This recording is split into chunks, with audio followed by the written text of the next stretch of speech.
If you, like me, don't really have time to shoot extra broadband RGB data on your targets and still want to have somewhat natural looking colors on your stars, you might want to check out this method of creating a synthetic RGB star image from your SHO narrowband data.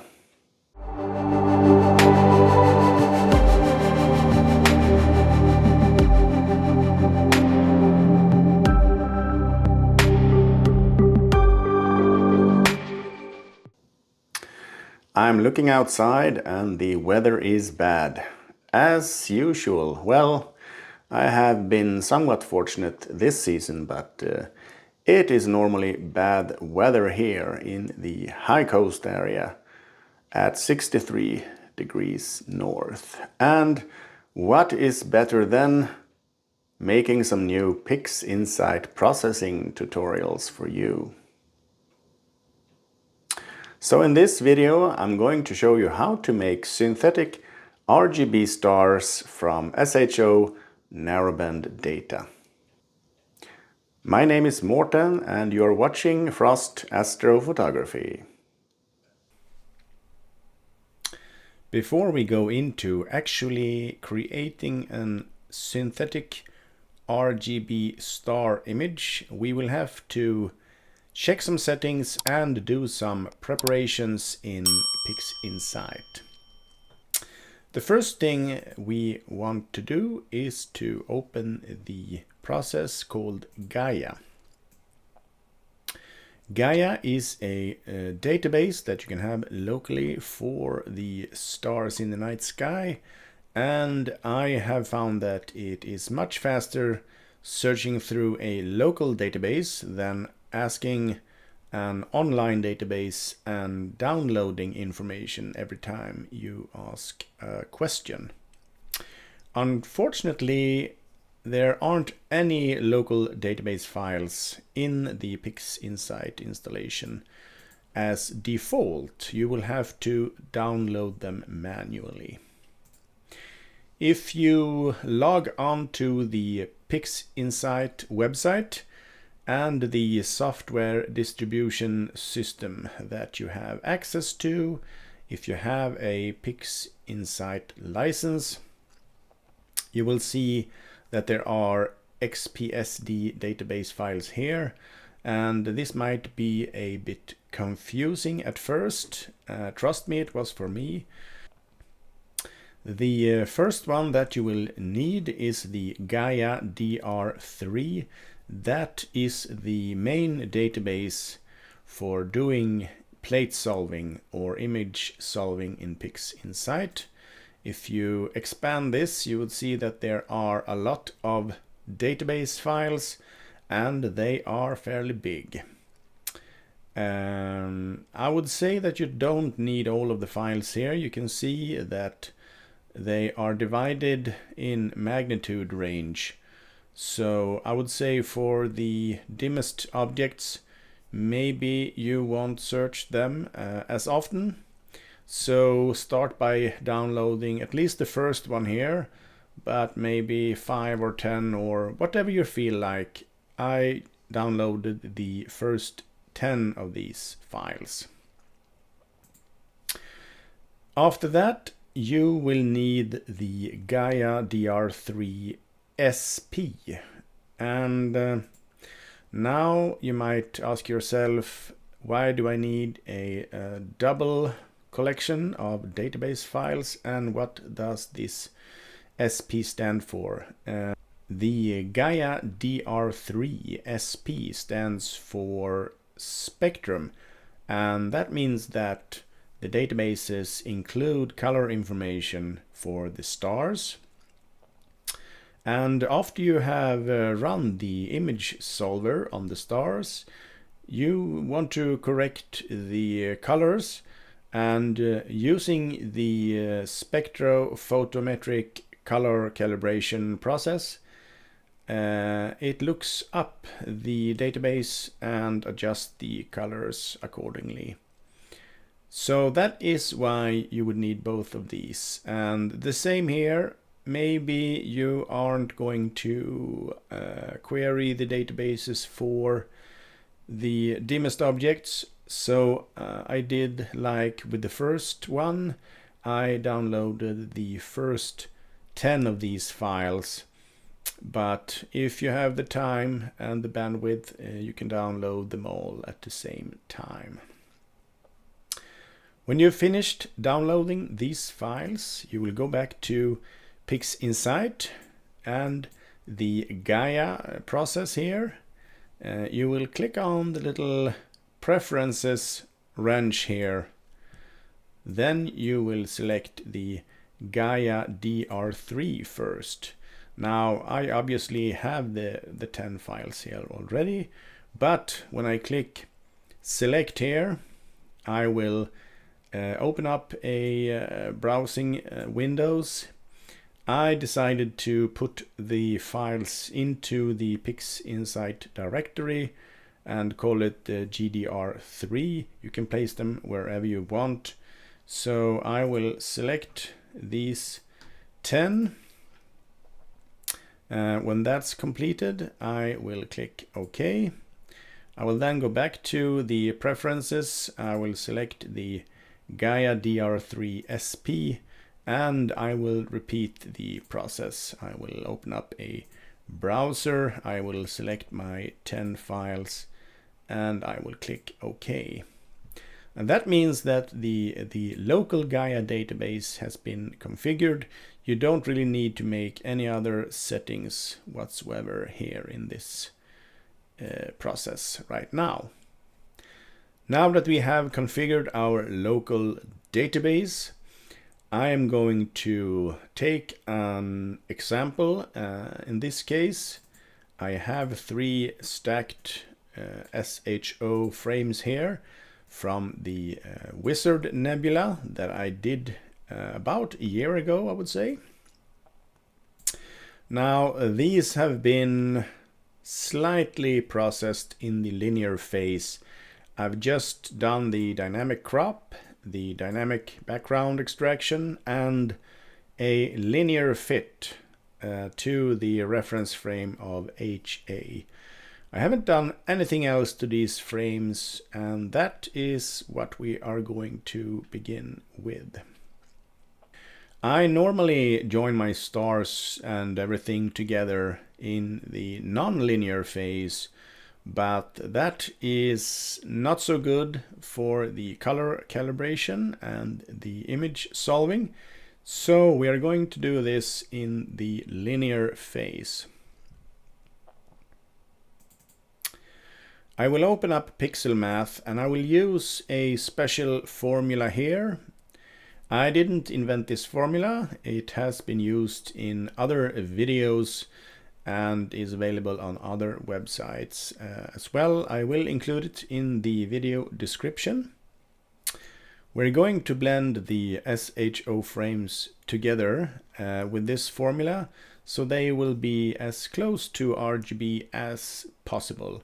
And then we're going to use the color calibration to really adjust it to the RGB, or adjust it to the true color of the stars as true as possible.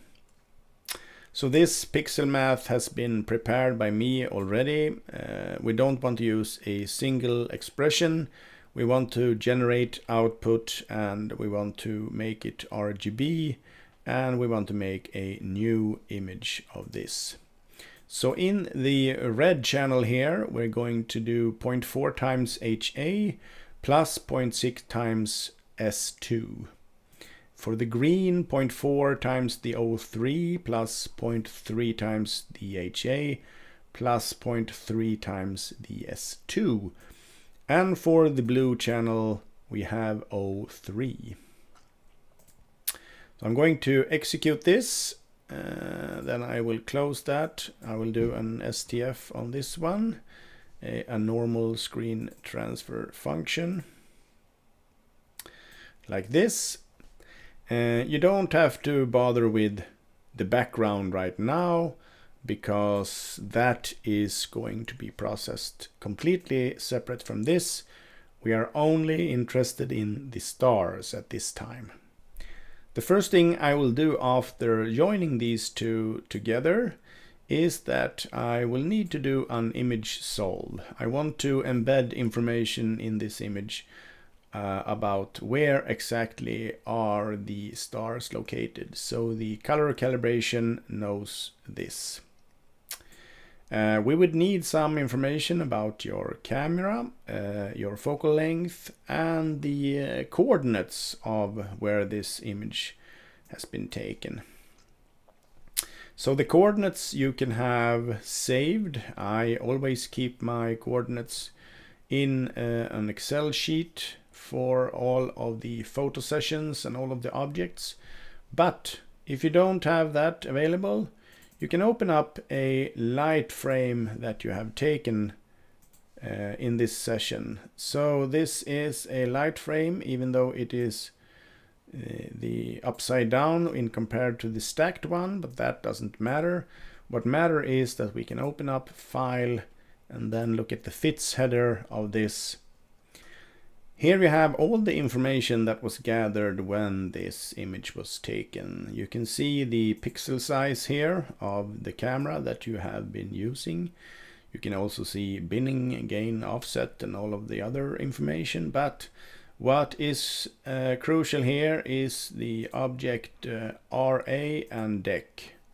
So you can see that this is 224705, 580426. So we will keep this fits header information. I will put it on my other screen here, and I will minimize this. We will open up the script under image analysis, and it is called image solver. So here we will enter the information that we have, 224705, and then 58,425. You will have to put in a date of when this was actually acquired. It is not super important. It will just speed up the process a little bit. Now comes the very important part. So you will check focal distance here and not resolution. And then you will enter the focal length of your image train, including reducers, etc. Then you will enter the pixel size, and now you may ask yourself, I had a pixel size of 4.63, and this is set to 2.32, and that is half of my pixel size. And that is because I used dithering while I was capturing the light frames, and then I used drizzle when I integrated my light frames, and I used a drizzle setting of 2x, and that means that I doubled the resolution of my image here, and that means you need to half the pixel size. So if you have a pixel size of 4.63 to begin with, and you used a drizzle of 2x, you will have to put in half of that here. If you use 1.5, you put the equal amount in there, and if you didn't use drizzle in your integration, you can simply enter the pixel size of your camera here. Don't change the reference system, but instead of using the automatic catalog, you will select the local XPSD server, and then you will select the GAIA DR3 here. Now I keep everything else as default. There are some advanced parameters. You can also play with the limit magnitude if you have data that is slightly out of focus or something. You had maybe clouds, then you might try to uncheck the automatic and increase this. I think it's at 14 or something as default here. but I don't use the advanced parameters whatsoever. When you're finished with the configuration here, you simply click OK, and we will run this on the image here that we have selected. Now, depending on how many stars you have in the image, this image has a lot of stars in it. I don't know, I think it's this will find 40,000 or something. If you have a lot less, yeah, 40,000. If you have a lot less stars, this will be quicker. Well, if you have a slow computer, it might be a bit slower. But first it will search through this image. Then it will open up the local GAIA database, and it will compare all of the stars found here. And again, this process will take a little while longer if it finds a lot of stars, even though it is using the brightest stars. If you get some kind of error message here, you might have made a mistake on the coordinates, for example. You haven't checked your focal length, or you have the wrong pixel size, or there's a problem with the GAIA database maybe.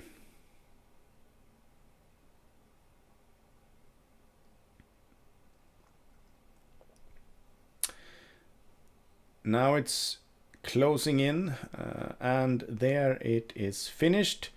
I didn't get any error messages, and everything looks okay. That means that this image now is solved. You can't really notice it right now, but the information has been embedded in this image here. So the next step will be able to be performed on the image. That is the process that is called Spectrophotometric color calibration. I know that this word might be difficult to say. I usually don't change anything here other than which type of sensor I have. So I let it be to the average spiral galaxy. I will select the Sony IMX492 since I have the ASI 294mm Pro, but you will select the sensor that is in your camera, of course. There are some options here that you can select if you have narrowband filters. I have tried using this. You can also select this optimize for stars. I haven't noticed any difference whatsoever in the end result, so I just let this be. If you want to generate a graph or not, I usually don't need that, so we will skip it.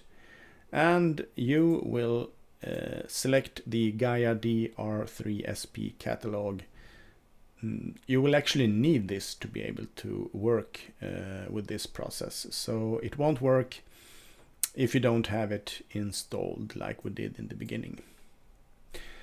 So now we're ready. We're taking the triangle, we're putting it onto the image here. It will work through searching for the stars in the catalog, and it will adjust the colors of the stars accordingly. This will also take a little time depending on your computer, of course. But as you can see, fairly quick here. I have a fairly quick computer, so a lot of computing power. When it has finished, you can reset the auto screen stretch if you want to. So we will have something nice to look at. Right now, the stars are looking fairly good, I would say. When you have finished with this, you will need to complete the steps you normally do in your linear phase. And that means running through Blur Exterminator. I will do that now with my default settings. When that has finished, I will run through the noise exterminator, and then we will go to the star exterminator. That was blur exterminator. I will then take a noise exterminator. This is also at default setting. I'm not changing anything right now.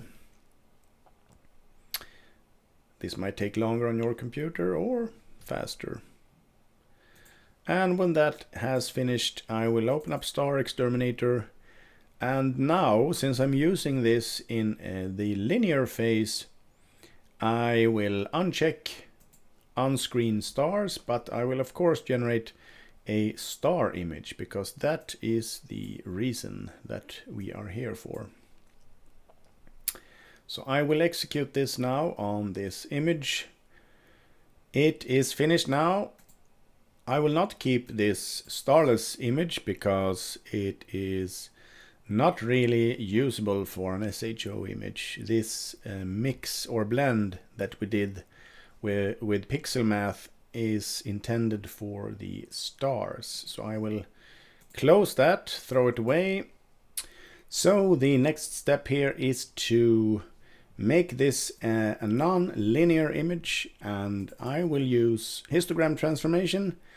There are other ways like GHS, for example, if you are familiar with that, but for the purposes of this video, I will just do a quick stretch here in histogram transformation. We will see if we can make some stars appear here on the screen. A little bit more, yes. We are starting to reveal a lot of stars here, and we will see how much we are going to stretch this.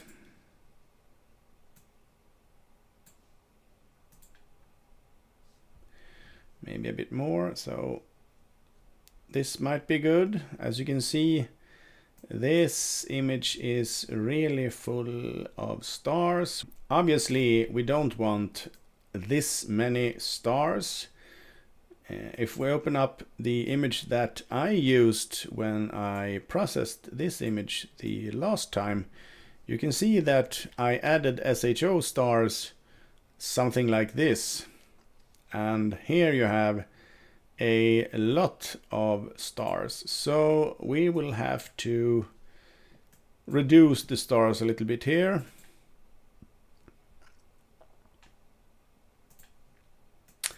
I will start by making a copy of the stars, and then I will open up histogram transformation tool again.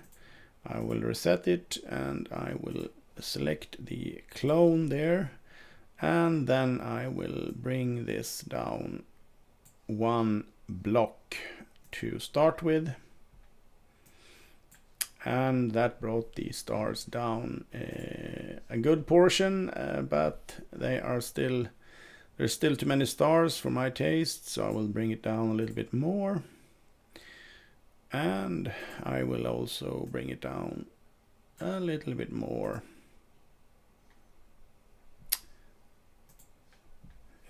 Let's compare to the SHO stars now. Oh, maybe they are starting to look good. So we are going to keep this for now. I'm going to call this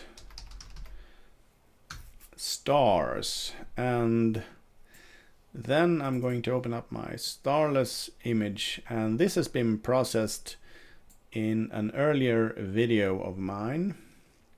So this is completed, and then I have my synthetic RGB stars here now, and we will attempt to make a match here with this formula. And you can see the result here is fairly good. The colors are good. There is a lot of stars here. They are a bit overwhelming, so maybe we will try to reduce these stars even so slightly more. I would say. So we'll take the stars here, we will reduce it half a block more, and maybe just a little bit more. Something like that, maybe. And then we will try to add these two together again to see what kind of image we will get. Something like that.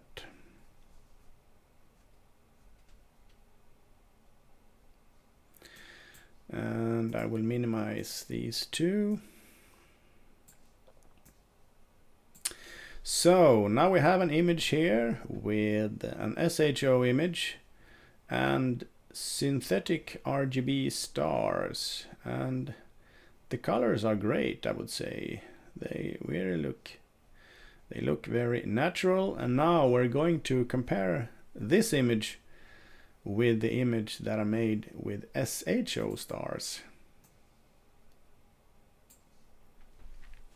And you can see the difference here. And this image, I haven't corrected the magenta here as well. So this is a small residue of the fact that I have included SHO stars into the SHO image.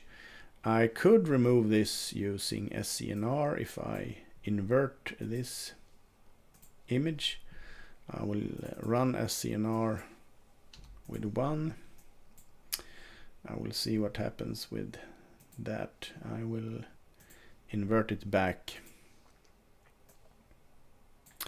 And now we have a little bit better result here on the SHO stars, but I don't think that the result is as good. You can see that this is not a natural star field whatsoever. So this color is off. This color is a little bit off as well. This should be more blue. The reddish here is somewhat good, but still not very good, I would say. As a conclusion, I think that this method of making a synthetic RGB color image for the stars works very good. And if you extract the stars in a linear phase with the workflow that I just showed you, you will also get more details in the image. You will get more stars if you compare to the one that I made the traditional way. I didn't get as many stars. Now that's a personal preference, of course. You can use different methods of reducing stars, but in terms of accuracy of color, I think that this synthetic RGB method is very good, and I'm definitely going to use this going forward in my processing.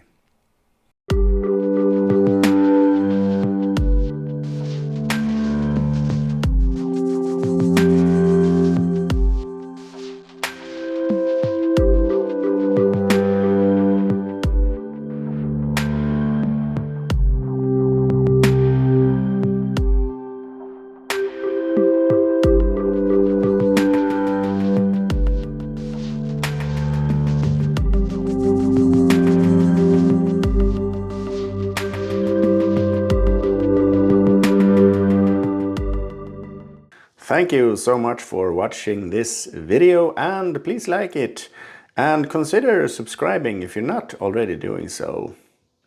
If you want to support me and the work with these videos, there is an option listed in the video description that you can use. Until the next video, I wish you have clear skies.